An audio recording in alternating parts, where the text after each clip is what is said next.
Bismillahirrahmanirrahim. Stonehenge merupakan salah satu atraksi turisme di Inggris yang paling sering dikunjungi wisatawan dan salah satu peninggalan masa lalu yang paling misterius. Di sana pilar-pilar batu ikonik. Mengapa batu-batu ini menjadi sedemikian rupa bisa tersusun rapi dengan sangat indahnya? Situs wisata ini mungkin mudah dikenali, namun ada hal lain dari apa yang dapat ditangkap mata. Seiring arkeolog mempelajari Stonehenge, beragam misteri menyeruak, tetapi sebuah kisah yang logis perlahan muncul.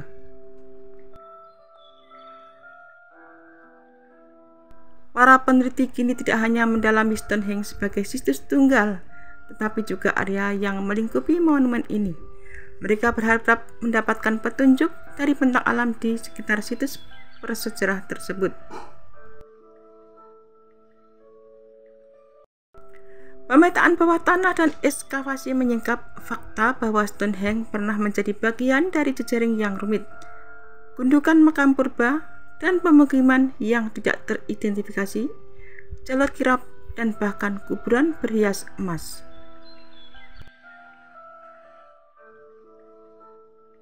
Temuan ini menggambarkan situasi yang lebih misterius serta mengelaborasi era Neolitikum dan zaman perunggu dibandingkan yang selama ini diperkirakan.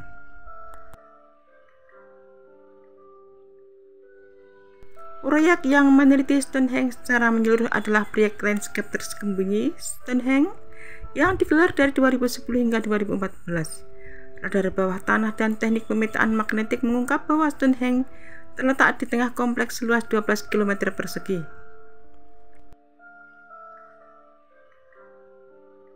Para ilmuwan mengekskavasi situs ini, mereka tidak menemukan batu apapun. Sebaliknya, mereka mendapatkan fakta bahwa pepohonan pernah tumbuh di kawasan tersebut. Setelah fosil pohon-pohon itu dibersihkan, para peneliti memasukkan kapur ke lubang tersebut, lalu menguburnya agar membentuk setumpuk batu. Dan merujuk pada pemindaian radar, celah di antara kapur-kapur itu memang terlihat seperti bebatuan. Ternyata, tim arkeolog telah menemukan ratusan petunjuk dan situs yang belum pernah terungkap sebelumnya. Berdasarkan survei, mereka akhirnya mengetahui lokasi sisa-sisa zaman prasejarah, tetapi juga tempat-tempat yang tidak berkaitan dengannya.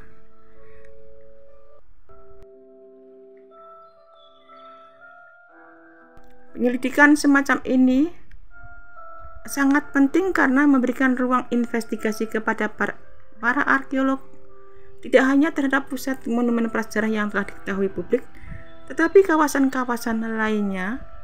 Dan penelitian ini menginterpretasikan petunjuk melalui pendekatan yang rumit.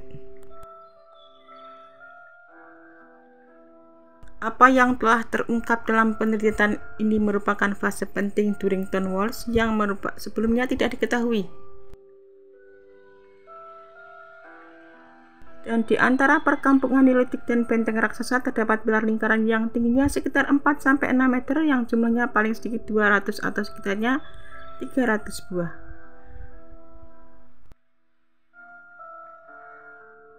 Apapun kegunaan monumen prasejarah itu, Stonehenge jelas bukan satu-satunya tugu di bentang alam tersebut. Memahami fungsi Stonehenge tergantung pada pemahaman terhadap benda-benda lain di sekitarnya. Proyek Stonehenge Revival Site menemukan petunjuk bahwa Stonehenge dibangun dalam dua fase berbeda. Yang pertama terdiri dari selokan, dataran yang menjorok ke sungai, dan deretan batuan biru yang membentuk bulatan dibangun 500 tahun lebih awal dari yang diperkirakan peneliti. Sementara itu batu-batu besar melingkar yang ikonik dibangun 500 tahun sesudahnya. Adapun kawasan itu ditinggali setidaknya 9.000 tahun lalu, penanda bahwa area itu telah dimanfaatkan sebelum Stonehenge dibangun.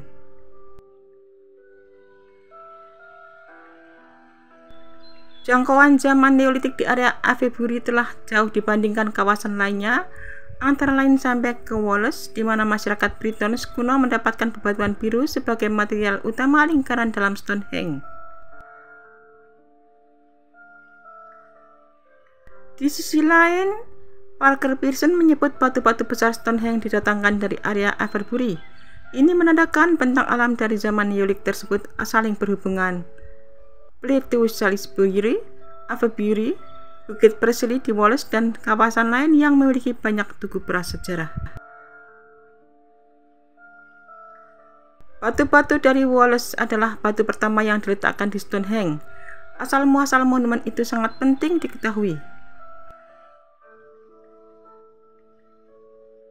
Batu-batu ini disebut sebagai simbol nenek moyang masyarakat Britain Barat. Membawa batu-batu itu ke Pulau Plateau Salisbury merupakan medium pemersatu dua masyarakat Neolitik di selatan Inggris.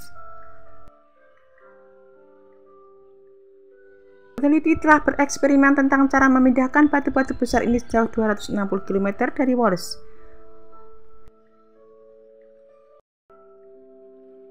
Merujuk Parker Pearson, mereka mendapati fakta bahwa pengangkut batu benda mengalitikum seperti bebatuan di biru yang beratnya rata-rata 2 ton sebenarnya tidak sulit, bahkan bisa hanya dengan meletakkannya di atas kereta pengerat.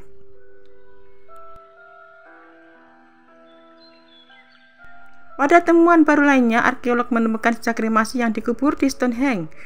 Ekskavasi yang dilakukan proyek Stonehenge Reefire Site tahun 2008 menemukan kembali sekitar 58 pemakaman yang terdiri dari setidaknya 9 laki-laki dan 14 perempuan.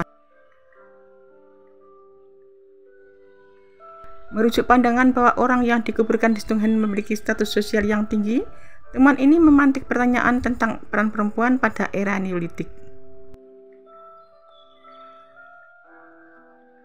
Kerap kali muncul hal baru dari Stonehenge, tetapi tetap saja kita harus terkejut ketika menemukan hal lain, bahkan di area yang sudah dipelajari secara intensif selama bertahun-tahun.